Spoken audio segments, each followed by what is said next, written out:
de comandos elétricos, né? Essa unidade curricular aí, ela tem praticamente um mês, né, de duração. E são 3 atividades que vocês vão ter que me enviar aqui, certo? Então fique atento, né, que a data de entrega dessas atividades, para que eu consiga corrigir ali e dar a devolutiva para vocês e vocês terem a oportunidade de fazer uma correção eventual se precisar. Os encontros presenciais de vocês já começam na semana que vem, né? Dia 2 no sábado que vem, certo? Então, dia 2, dia 9 e dia 23 serão 3 encontros presenciais, tá? Hoje, só para a gente aquecer os motores aqui, eu preparei uma dinâmica interessante para a gente desenvolver juntos, né? O que que eu preparei? Eu preparei seguinte situação, né? A gente revisar alguns conceitos nossos aí e aplicar esses conceitos e interligar aqui com essa disciplina, né? Deixa eu dar um zoom aqui. Então, o que que a gente vai fazer, né? A gente tem uma situação aqui em que eu vou dimensionar uma instalação de ar-condicionado, né? Desde o cálculo da carga térmica até o dimensionamento dos condutores, do circuito do ar-condicionado, né? E do dispositivo de proteção desse ar-condicionado, certo? Então seria a seguinte situação, né? Vocês foram contratados para instalar um ar-condicionado ali do zero em um determinado ambiente de uma residência e o cliente pediu até para vocês ali já fazerem a ligação elétrica, né? Então, seria realmente falar para o cliente qual que seria a máquina adequada ali para a situação dele e fazer todo o dimensionamento, desde dos circuitos, né, de alimentação até a parte de proteção desse circuito, certo? Então, vamos resolver esse exercício junto aqui, né? Então, a gente precisa dimensionar uma instalação de ar-condicionado, né? E eu tenho que os dados do ambiente a ser refrigerado. Então, vai ser uma sala residencial, pode ser um quarto, com 4 metros de largura, 5 metros de comprimento, 3 metros de altura, né? É uma casa térrea, ou seja, ela tem telhado, ela possui uma janela com cortina que recebe sol ali pela tarde. Então, frequentemente, 3 pessoas utilizam esse ambiente. Então, ele dispõe de uma porta de 3 metros quadrados e os equipamentos, né, que a gente tem lá, equipamentos elétricos e de iluminação, uma televisão de aproximadamente 300 watts, um aparelho de DVD e 2 lâmpadas incandescentes, certo? Coloquei os dados aqui da temperatura média do ambiente local, né, que é de 32 graus Celsius. A gente vai utilizar um método de instalação por eletroduto embutido na parede, né? Ou seja, é a situação que já deixou lá o eletroduto de espera para instalar o ar-condicionado, ou seja, vai realmente passar, né, toda a fiação aí desse ar-condicionado pelo eletroduto. E junto desse circuito do ar-condicionado, né, em um trecho ali da instalação, passa outro circuito junto, né, no mesmo eletroduto. Então a gente fez esse levantamento de campo, né? Eu colhi todas essas informações e eu vou falar para o cliente ali qual que seria a máquina adequada. Então, para ser uma situação mais prática, né? O que que a gente vai fazer? Eu venho aqui no Google, né? E entro em um desses simuladores aqui de carga térmica, né? Então eu gosto de utilizar para esses dimensionamentos rápidos o site aqui da Frigelar, né? Que eu até abri aqui para vocês, certo? Então, o que que esses sites, né, o que que esses simuladores online eles fazem? Eles realmente aplicam aquele método de dimensionamento simplificado que vocês já viram nas unidades anteriores. Pode falar, Jorge. Boa noite, professor. Boa Tá me noite. ouvindo? Tô sim. Só uma dúvida que eu perdi uma parte aqui que estava com problema no áudio, início. A unidade curricular hoje é qual? É de comandos elétricos. Ah, tá. Aí eu trouxe esse exercício para contextualizar, porque dentro da parte de acionamento, né, que a gente vai ver ali os diagramas de força, diagramas de comando, envolve uma parte de dimensionamento de componentes, né? Então, eu já vou falar para vocês aqui sobre o dimensionamento de condutores, dimensionamento de disjuntores. No caso, a gente vai fazer uma proteção aqui por disjuntor termomagnético.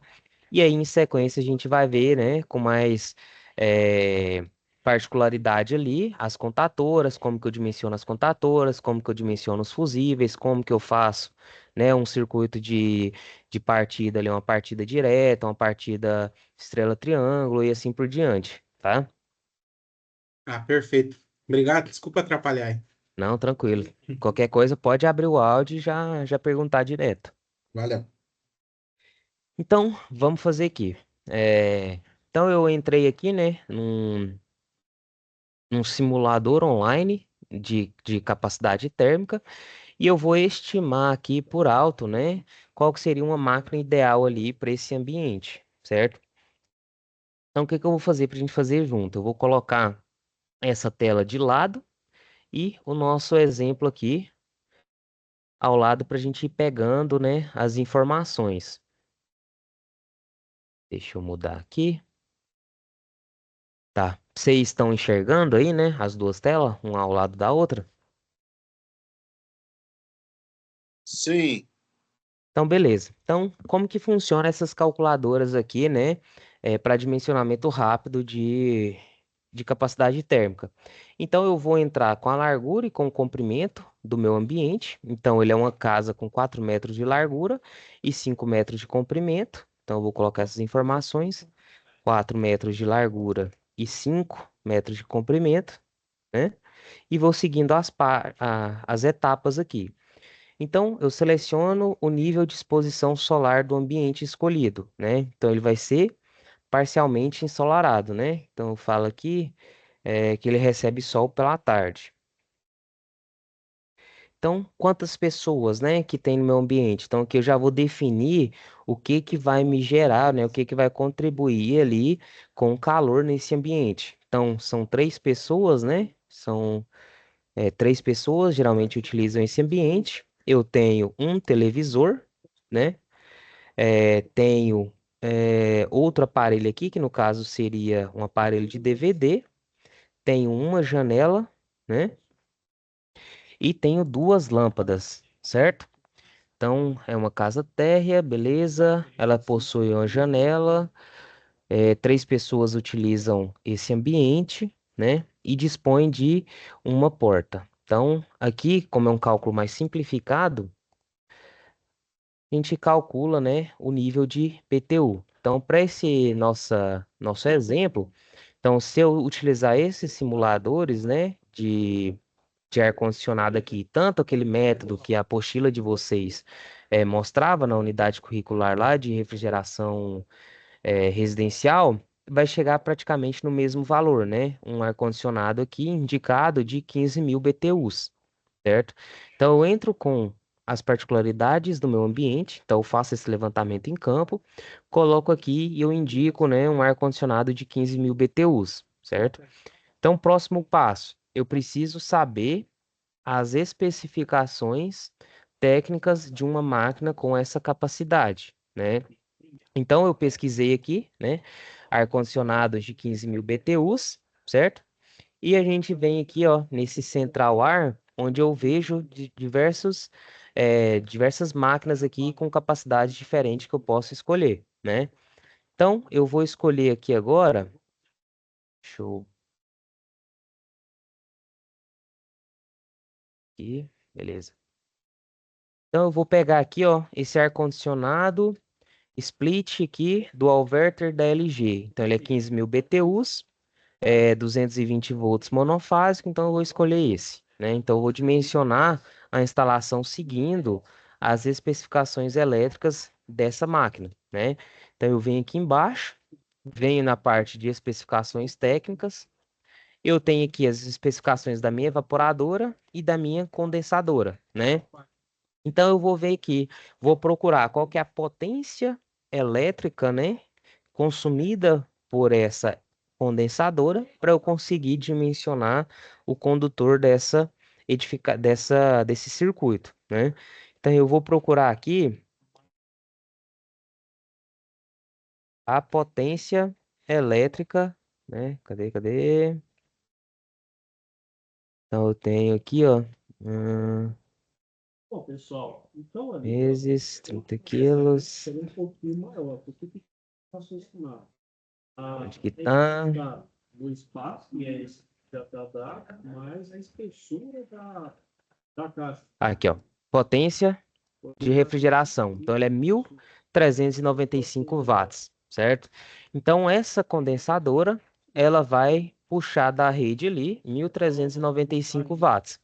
Então, esse dado, né, que eu vou utilizar para o dimensionamento do nosso condutor, certo? Então, deixa eu tá aqui. Eita. Então, eu vou utilizar, né, esse valor de potência ativa, né, para fazer os nossos cálculos, certo? Então, essa daqui, ó, é a potência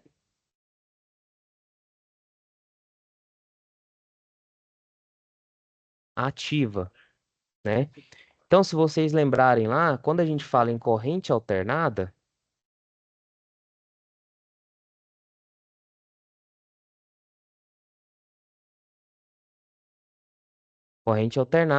eu tenho, né, a potência total, que é a chamada de potência aparente.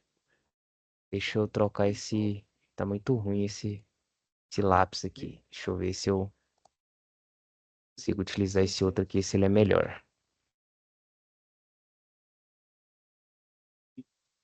3, um momentinho. Tentando fazer as duas laterais. O topo Esse aqui não tá riscando. é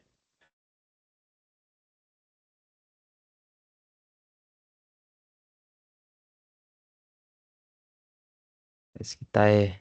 Eita, tá. Quando eu rabisco assim, vocês enxergam, pessoal? Me ajuda aí. Quem tá enxergando aí o que eu vou escrever na tela? Eu estou enxergando, professor. Tá enxergando? Então, beleza. Então, a gente encontra a potência da nossa condensadora, né? No caso aqui, ó, 1.395. Como que eu sei que isso aqui é a potência ativa? Através da unidade de medida, né? Isso aqui é a unidade de potência ativa. O que que seria potência ativa? Seria aquela potência que realmente é transformada em trabalho, ou seja, é aquela potência, né? Aquela quantidade de energia elétrica em que vai ser transformada efetivamente em um trabalho útil, certo? Então, essa é a definição de potência ativa. Então, quando a gente fala de corrente alternada, né? Eu tenho a potência aparente, que seria a potência total absorvida, né, pela nossa carga, nosso circuito. Ele é dado pela unidade de kVA ou simplesmente VA, né, volt-ampere. kVA a gente utiliza quando trabalha com múltiplos de 1.000 do volt-ampere, certo? A gente tem a potência ativa, certo? Que é dado em watts. E a gente tem a potência reativa, né? Que é dada em kilovolt-ampere reativo, certo? E a potência aparente, então, é a soma dessas duas potências, certo? É uma soma, não é uma soma simplesmente algébrica, né? Ela é uma soma vetorial, certo? Então, a gente tem essas duas parcelas de potência. Essa potência reativa é aquela potência que circula dentro ali do nosso circuito e que ela é uma potência que ela é necessária para ativação dos campos eletromagnéticos dos equipamentos. Ou seja, ela está presente no nosso circuito, mas a função dela é apenas manter os campos magnéticos das nossas máquinas, ou seja, ela é uma potência que não é consumida, então ela ocupa espaço na nossa rede, mas ela não é realmente transformada em trabalho, certo?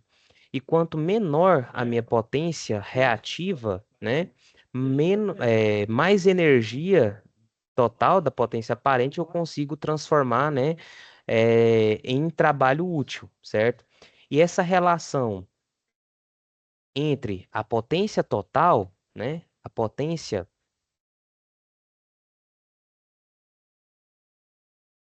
relação entre a potência ativa e a potência total, essa divisão nos dá o fator de potência do nosso circuito, certo? Então, quanto mais próximo a potência ativa está da minha potência aparente, mais próximo essa divisão aqui está da unidade, ou seja, do valor unitário. Então, para cargas resistivas, como o chuveiro elétrico, que é somente uma resistência elétrica, essa potência, esse fator de potência, ele é igual a 1, justamente porque a potência aparente fornecida por chuveiro, né, é totalmente convertida ali em calor para esquentar a nossa água. Ou seja, toda a energia fornecida, ela é transformada em trabalho. Então, a potência ativa vai ser igual à potência aparente e o fator de potência nosso vai ser igual a 1, certo? Para máquinas igual do nosso compressor aqui da condensadora, né? A gente costuma utilizar fator de potência aproximadamente de 0,92, certo? Para termos de dimensionamento. Porque 0,92, né, é o menor valor, né, de fator de potência que eu posso ter na minha instalação, certo? Regulamentado. Então, a gente vai utilizar esse fator de 0,92 para transformar essa potência ativa, né, em potência aparente, certo? Para quê? Para eu conseguir encontrar qual que é a minha corrente de projeto, certo? Através dessa corrente de projeto que a gente vai dimensionar o nosso condutor, certo? Então, como que eu faço, né? A minha potência em VA vai ser 1.395 dividido por 0,92, certo? Isso vai me dar uma potência em kVA. Como que eu cheguei nessa fórmula aqui? Justamente eu organizei essa fórmula aqui, ó, do fator de potência, certo? Então, a nossa potência aqui vai ser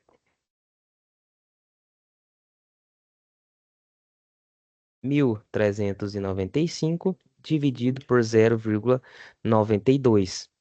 Então, vai ser 1.516,3, né? Aqui VA.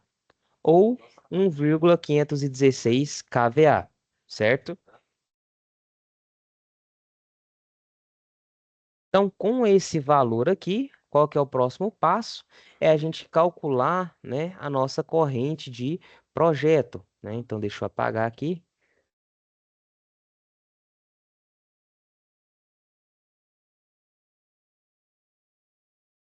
Eu calcular a nossa corrente de projeto. Então, a corrente de projeto vai ser a potência aparente em VA dividido pela tensão, né, em volts, certo? Isso aqui vai me dar uma corrente em ampere, certo? Então, nossa corrente de projeto aqui drenada pelo equipamento vai ser 1.516,3 dividido por 220, ou seja, é uma ligação monofásica entre fase e neutro, dá 220 volts, certo? Então, essa corrente nossa, 1.500, opa, 1.500, cadê? Eu não consigo, peraí,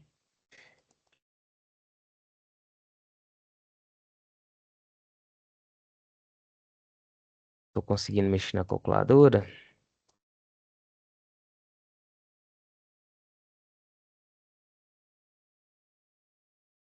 Só um instante. Dá 6,89, professor. 6,89? Vamos arredondar para Sim. 7,9. 7,9 ampere, certo? Por que que aqui nesse datasheet aqui, né, ele colocou 6,6 ampere? porque aqui ele utilizou um fator de potência diferente, né? Então ele foi menos conservador. Então esse fator de potência que ela utilizou aqui, né, segundo a fabricante, foi aproximadamente 0,96, né? Um fator de potência um pouco maior, justamente por ser uma máquina inverter, né? Só que em termos de dimensionamento é sempre bom a gente ser mais conservador, né? Então eu utilizo sempre o menor valor de fator de potência possível, certo? Então a gente vai trabalhar com a corrente, né, um pouquinho maior aqui, visando a segurança dessa instalação, tá? Então, beleza. Então a gente sabe que eu tenho uma corrente de projeto aqui de 6,9 ampere, certo? Então deixa eu apagar tudo aqui. Para aí. Então, beleza. Vamos voltar aqui para o nosso exemplo, né? É que eu tenho que. Deixa eu só ver um negócio aqui. Comece a interagir com a tela de fundo. Ah, tá. Agora deu certo. Então, ao vivo tem esses errinhos, viu, pessoal? Então, beleza. Então, eu cheguei, né? Dimensionar agora, né? Eu vou dimensionar o nosso circuito. Então, eu trouxe aqui toda aquela rabisqueira que eu fiz lá na tela para vocês, né? Então, o primeiro passo, eu tenho que encontrar a nossa máquina que vai corresponder, né, àquela aplicação, ou seja, uma máquina de 15.000 BTUs, certo? E aí, o próximo passo é a gente calcular a corrente de projeto.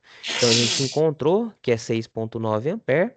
E eu vou arredondar para 7 aqui para ficar mais fácil aqui o nosso cálculo, certo? Então eu coloquei aqui até o link lá daquela máquina que a gente encontrou, né?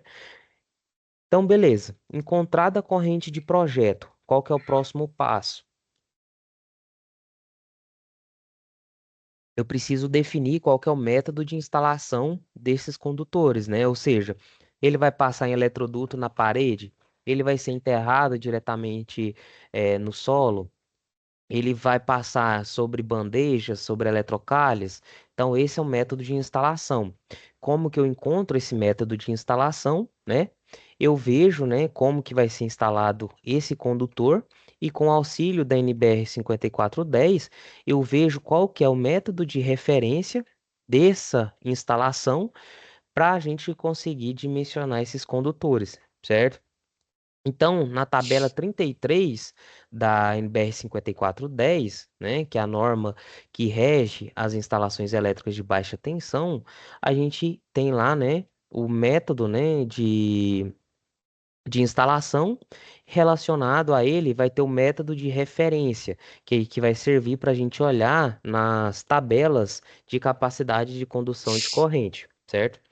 Então, no nosso caso, eu falei lá que vai ser passado, né, em eletroduto embutido em alvenaria, certo? Então, se eu olhar nessa nossa tabela, eu vou encontrar aqui o método, né, de instalação número 7, que vai me dar uma referência B1, ou seja, são condutores isolados ou cabos unipolares em eletroduto de seção circular embutida em alvenaria, certo? Então, o nosso circuito vai ser um método de referência B1, certo? O terceiro passo, então, definir a corrente de projeto, definir o método de referência da instalação. Eu vou verificar se eu tenho fatores de correção para a temperatura. O que que seria isso? A própria norma 5410, ela traz algumas tabelas de capacidade de condução dos condutores, né? Conforme a sua seção transversal, certo?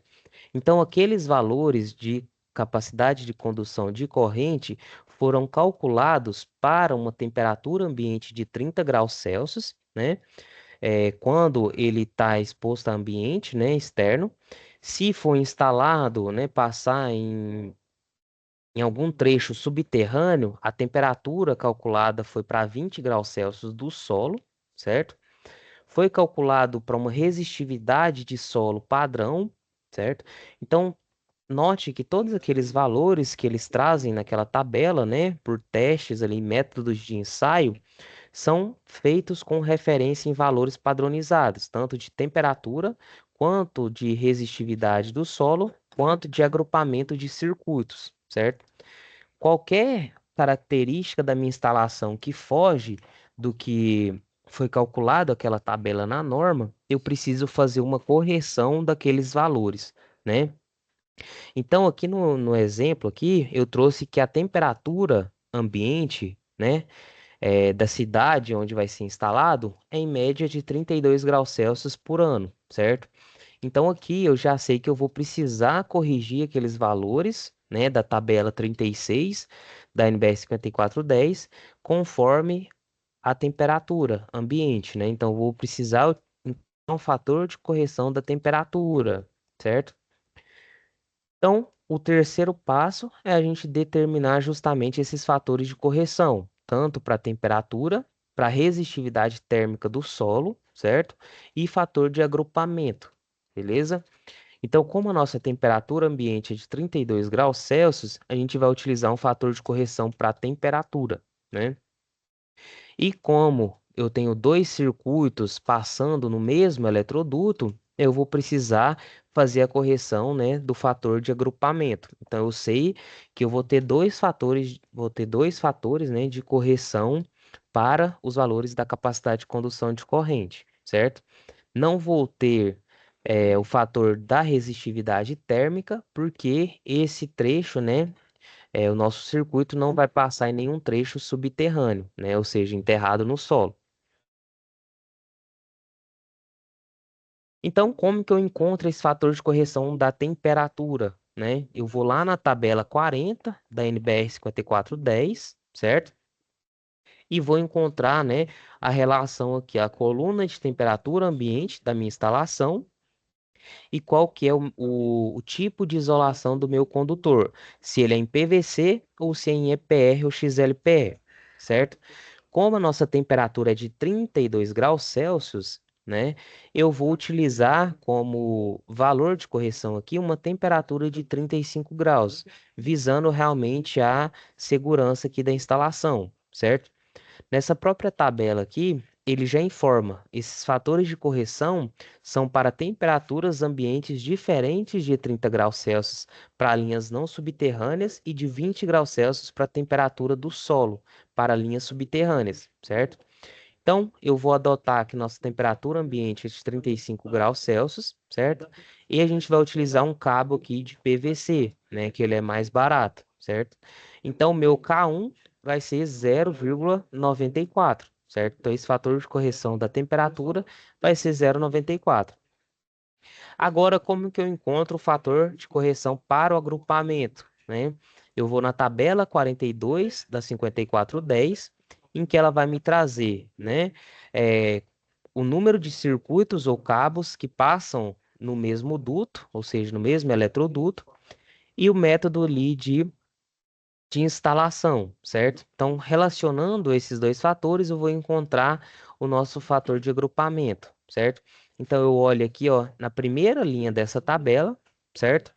E eu procuro aqui, ó, nessas colunas aqui, o número de circuitos que passam simultâneos dentro do eletroduto, né? Então, eu tenho o circuito do ar-condicionado e outro circuito junto. Então, eu tenho dois circuitos dentro do eletroduto, certo? Então, o meu fator de correção para agrupamento é de 0,8, certo?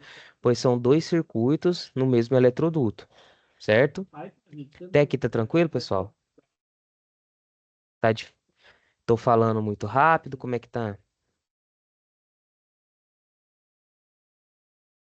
Tá um pouquinho rápido, professor. Tá rápido? Então vamos lá, deixa eu só revisar com vocês rapidinho aqui. Então, o primeiro ponto que a gente fez, né? De acordo com esses dados que eu levantei em campo, eu estimei uma máquina, né? Eu encontrei uma máquina que atenderia essa demanda. Ou seja, uma máquina de 15.000 BTUs vai conseguir refrigerar esse nosso ambiente, certo? Então, encontrado a capacidade térmica, né, ou seja, a carga térmica que eu vou ter que retirar desse ambiente, eu vou e procuro qual máquina que eu vou instalar, certo? Por quê? Porque eu preciso saber as especificações técnicas, né, da condensadora e da evaporadora. Então, eu vou lá, vejo qual máquina que eu vou utilizar e pego a potência elétrica da condensadora, certo? Onde vai ligar ali o nosso compressor. Feito isso, eu calculo a nossa corrente de projeto, certo? Então, eu pego o valor dessa potência elétrica, né, em volt-ampere, divido pela tensão da nossa rede. Então, vai ser 1.395 dividido por 220 vezes 0,92. Então, lembrando que esse 0,92 foi para transformar essa potência ativa em potência aparente, certo? Então, eu encontrei uma corrente de 7 ampere, beleza? Então, encontrada a corrente de projeto, eu vou identificar qual o método de referência da minha instalação. Ou seja, de acordo com o meu circuito, né, o meu condutor vai passar dentro de um duto elétrico, que são os eletrodutos, eletrocalhas, vai me dar um método de referência. Então, no nosso caso, como ele vai passar em eletroduto embutido na parede, né, o nosso método de referência é o B1. Então, eu defino esse método de referência para eu conseguir olhar na nossa tabela lá na frente de capacidade de condução de corrente. Porque a tabela dos valores que os cabos conseguem conduzir, né, de acordo com a sua bitola, ela é dada em função do método de referência, do material isolante e de alguns outros fatores que a gente vai ver. Então, eu defino o método de referência da instalação, certo? O terceiro passo, eu preciso verificar se eu vou precisar usar fatores de correção, né? Então eu vejo, a minha instalação, ela vai ser não embutida, beleza, se ela for não embutida em solo, né, na verdade, se ela for não enterrada, eu tenho que olhar para a temperatura ambiente do local, certo? É diferente de 30 graus Celsius, a média anual daquelas temperaturas ali, então é diferente de 30, eu preciso corrigir pela temperatura ambiente, certo? O meu circuito, né? Uma parte dele ou ele total vai ser enterrado. Se ele for enterrado, né? Eu vou ter que olhar mais a fundo a temperatura do solo e a resistividade térmica desse solo, para definir o fator de correção para resistividade térmica, certo? Depois eu olho quantos circuitos vão passar juntos dentro do mesmo eletroduto, certo? Então, isso por quê? Porque o circuito ao lado, né? Se eu tenho mais de um circuito passando dentro do mesmo duto, por efeitos de indução eletromagnética, né, e também por trocas de calor de um condutor e outro, isso vai influenciar um circuito e influencia na temperatura do outro circuito. Por isso que a gente precisa usar esse fator de correção de agrupamento, certo?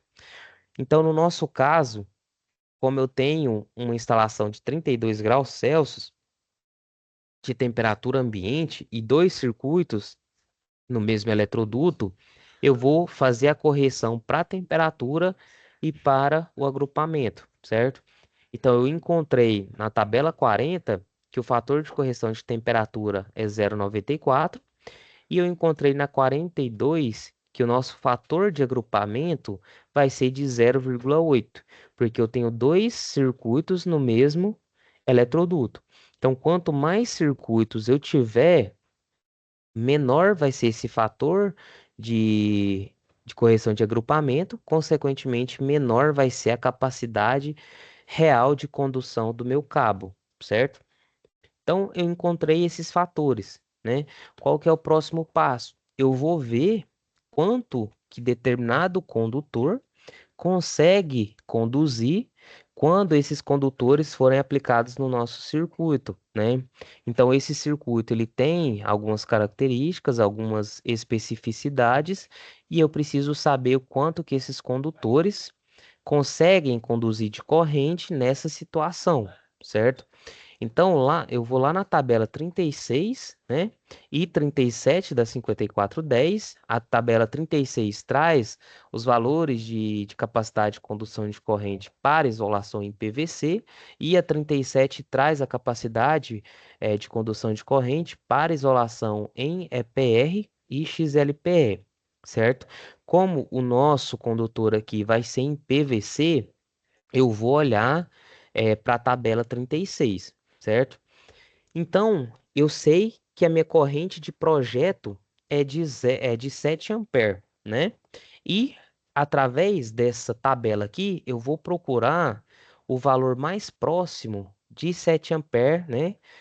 A bitola aqui de cabo, né? A seção transversal que consegue conduzir, né? 7 ampere ou mais, certo? Então eu olho aqui, ó, essa tabela, né, da tabela 36, ela traz aqui, ó, uma seção com os métodos de referência, certo? Relaciona também o número de condutores carregados do meu circuito, beleza? Do circuito em que vai passar essa corrente.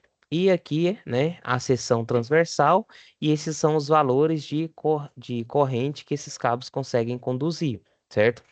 Então, no nosso caso, o método de referência é o B1, certo? O nosso ar-condicionado ele é monofásico, ou seja, tem dois, né, condutores carregados, fase neutro, certo? Então, eu vou olhar aqui, ó, um cabo de 0,5 milímetros quadrados, tá vendo? Já conseguiria conduzir os 9 ampere, certo? Só que a gente viu que eu vou precisar corrigir esses valores, né, de condução de corrente aqui, com a temperatura, certo? E com o fator de agrupamento, certo? Então, na nossa situação, um cabo de 0,5, ele não vai conduzir 9 ampere, ele vai conduzir menos, certo? Por quê? Porque eu tenho características do meu circuito que faz com que, na situação real, ele conduza menos, certo? Como que eu faço essa correção? Eu pego, né? Eu pego, por exemplo, o cabo de 0,5, né? E o cabo de 9 e corrijo, né, essa coluna aqui. Então, por exemplo, para o cabo de 0,75, que conseguiria conduzir 9 ampere, né? Eu tinha falado 0,5, mas é 0,75. Eu vejo, né? Eu faço a correção desse valor aqui. Qual que seria o valor de capacidade de condução real que ele vai conseguir conduzir? Seria os 9 ampere, né? Opa, os 11 ampere aqui na verdade, não 9 aqui, né? 9 ampere vezes o K1 vezes o K3, né? Então, se eu pegar aqui, ó, então o cabo de 0,75, ele conduziria 9 ampere se a minha temperatura ambiente fosse 30 graus Celsius e se tivesse apenas um circuito, né, dentro do eletroduto. Só que eu vou ter situações diferentes. Então, 9 ampere vezes o nosso K1 foi 0,94, né? Se eu não me engano.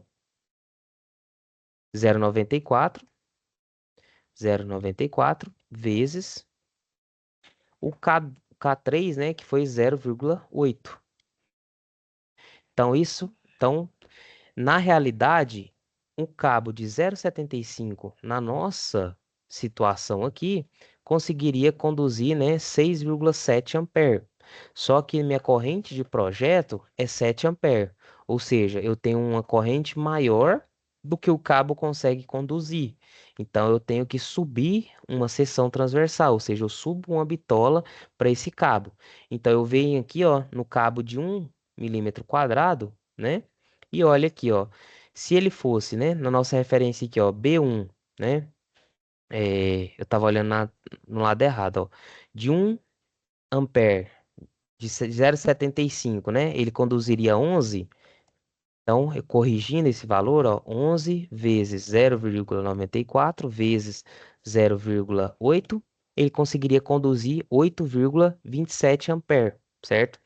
Então, o cabo de 0,75 atenderia ao nosso circuito de alimentação, certo? Então, eu olhei aqui o cabo de 0,75. Com esse valor corrigido, ele já consegue conduzir 8,3 ampere, que é mais do que a nossa máquina exige. Eu posso utilizar esse condutor de 0,75? O que que vocês acham? Sim. Sim?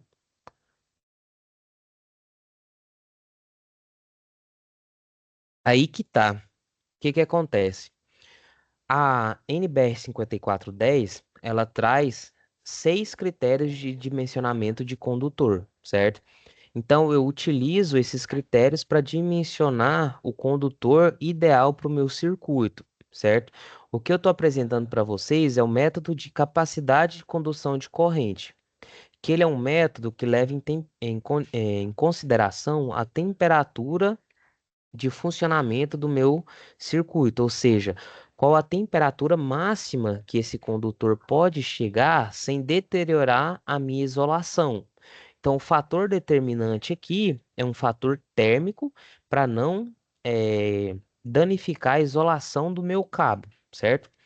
Só que ela traz um outro método, né? Ela fala lá que é um método que leva em consideração os esforços mecânicos do meu cabo, né? E ela vai me falar que, né, lá na tabela 47, ela vai me falar que circuitos de força eu posso utilizar no mínimo um cabo de 2,5 para cobre e no mínimo de 16 para alumínio, certo? Então, no meu cálculo, eu encontrei que eu podia usar um cabo de 0,75, né? Então, para fatores térmicos, aquele cabo estava ok. Só que para fatores mecânicos, ele já não atenderia, né? Então, eu tenho que sempre adotar a maior seção desses métodos de referência.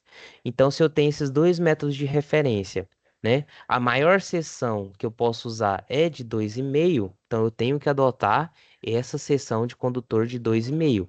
Por quê? Porque a minha máquina, né, ele é um dispositivo de força. Então eu tenho que utilizar no mínimo um condutor de 2,5.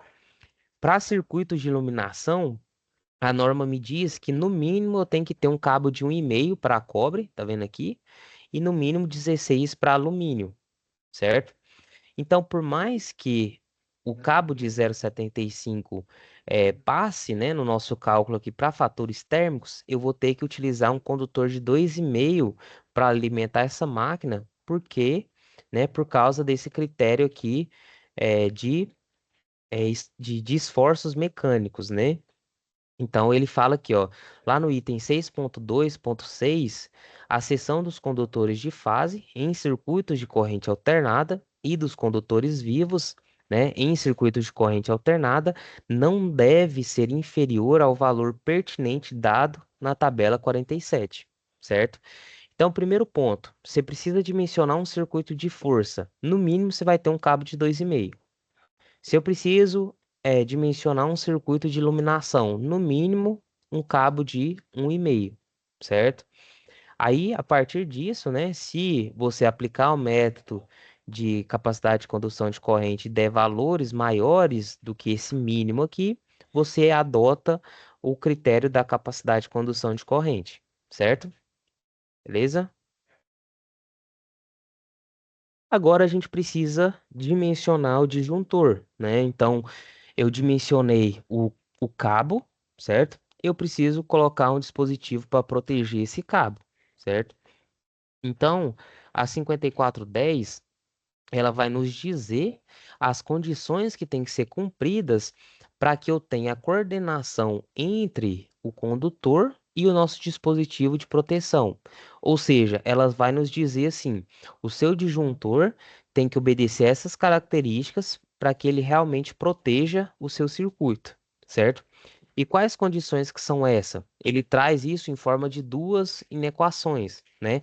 Ele vai me dizer que a corrente do meu disjuntor, ela tem que ser maior ou igual à corrente de projeto, mas tem que ser menor ou igual que a capacidade de condução real do meu cabo, certo? Essa é a primeira condição, que é essa daqui. E ela vai falar também que a corrente convencional de atuação do meu disjuntor tem que ser menor do que 1,45 vezes IZ, certo? Sendo IZ a capacidade de condução dos meus condutores. Esse 1,45 IZ, ele é um fator de estresse térmico do meu condutor. Ou seja, em fator de estresse térmico, né? O meu condutor ele vai aguentar até no máximo 45% a mais de corrente do que ele aguentaria eh, normalmente, certo? Então, a capacidade de atuação do meu disjuntor, a capacidade convencional de atuação dele, ou seja, quantas vezes ele consegue atuar tem que ser menor do que esse estresse térmico que pode ser gerado no meu cabo, certo? Então, obedecido essas duas condições, o meu disjuntor ele está apto a proteger o meu circuito, certo? Então, como que eu faço isso? Então, primeiro ponto, né? A gente define o que que é a corrente convencional de atuação do disjuntor, certo? Essa corrente convencional, que é o I2, é a corrente que o disjuntor ele é projetado para interromper com segurança em um determinado tempo sem que esse disjuntor sofra danos, certo? Então, I2 ele é dado pela seguinte fórmula, né? Alfa vezes IN, em que os disjuntores, né, da norma DIN, que é utilizado aqui no Brasil, o alfa, né, esse valor de alfa por projeto, né, do disjuntor, ele tem um valor de 1,45. Por isso que lá na 5410, né, ela fala que o I2 tem que ser menor ou igual a 1,45 vezes o IZ, né, que é a corrente do nosso disjuntor, certo? Então, o I2, né, ele é dado por essa forma, 1,45 vezes IN, que é a corrente nominal do disjuntor, e esse 2 tem que ser menor que 1,45 IZ, certo? Então, a gente tem a seguinte situação, né? Eu tenho que a nossa corrente de projeto é 7 amperes, e o cabo que a gente vai utilizar é um cabo de 2,5, certo? Um cabo de 2,5, se a gente voltar aqui nessa tabela aqui, ó, um cabo de 2,5, para nossa condição aqui, ó, ele conseguiria conduzir 24 amperes, mas eu preciso corrigir esse valor, né? Na nossa situação real, ele não vai conduzir 24 amperes, ele vai conduzir 24 vezes o 0,94 vezes o 0,8, né? Que vai ser aproximadamente 18 amperes, certo? Então, nossa situação, eu tenho uma corrente de projeto de 7 amperes e o nosso cabo consegue conduzir 18, certo? Então eu vou escolher um disjuntor que esteja nessa faixa de atuação, entre 7 e entre 18, certo? Então eu escolhi aqui um disjuntor de 16 amperes, certo? Então, 16 amperes, ele já obedece à primeira inequação. Então, 16 é maior do que 7 e é menor do que 18. Agora, eu preciso ver se esse 16, se esse disjuntor de 16 amperes, ele obedece à segunda inequação, né? A segunda regra da norma. Então, o primeiro passo, eu preciso ver se a corrente convencional de atuação desse disjuntor é menor ou igual a 1,45 vezes 18, certo? Então, como que eu faço isso? Eu sei que 2 ele é 1,45 IZ, tá vendo? Sendo que 1,45 IN, né? Sendo que N é a corrente de atuação do disjuntor, certo? Então, o I2 ele vai ser 1,45 vezes 16, que é 23,2 ampere, certo? Então, a segunda parte da inequação, eu preciso ver, né, se esse 23,2 aqui, que é o I2, ele é menor do que 1,45 vezes IZ, né? IZ é o quê? É os 18 amperes que o nosso cabo consegue conduzir. Então, eu vou olhar 1,45 vezes 18 me dá 26,1. 23,2 é menor do que 26,1, né? Isso é verdade, né? Então, o meu disjuntor de 16 amperes, ele atende à proteção do nosso circuito, certo? Então, é dessa forma, né, que eu garanto um dimensionamento correto de disjuntor, né, conforme a 5410 e de condutor, né, de cabo de proteção, certo? Alguma dúvida, pessoal?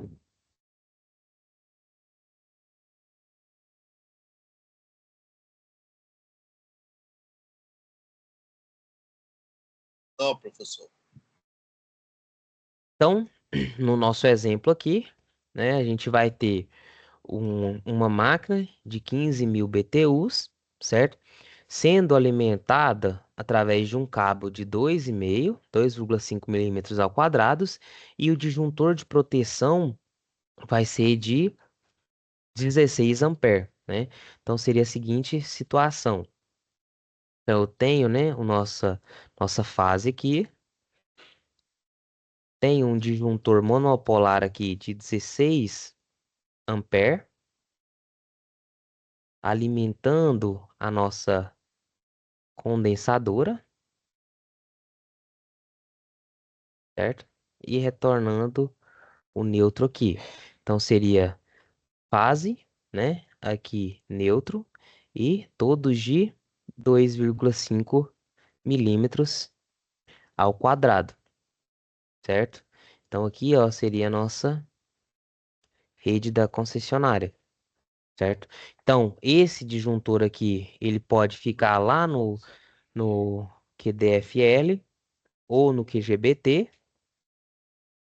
ou ele pode ficar também, né? Aqui, geralmente, ele pode ficar numa caixinha aqui próxima à minha carga, né? Mas tem que ter esse disjuntor aqui para proteger esse circuito, certo? Circuitos de ar-condicionado, pessoal, eles já entram na classificação de tomada de uso específico da norma. Então, eu preciso ter um disjuntor protegendo individualmente esse ar-condicionado, certo? Então, o circuito do ar-condicionado ele tem que ser independente dos demais circuitos. Então, é um circuito individual para essa máquina, certo? Beleza, pessoal? Então é isso, pessoal. Até espero que vocês tenham entendido, né? E até o próximo encontro. Até semana que vem. Beleza, então. Boa noite, professor. Boa noite, até mais, pessoal.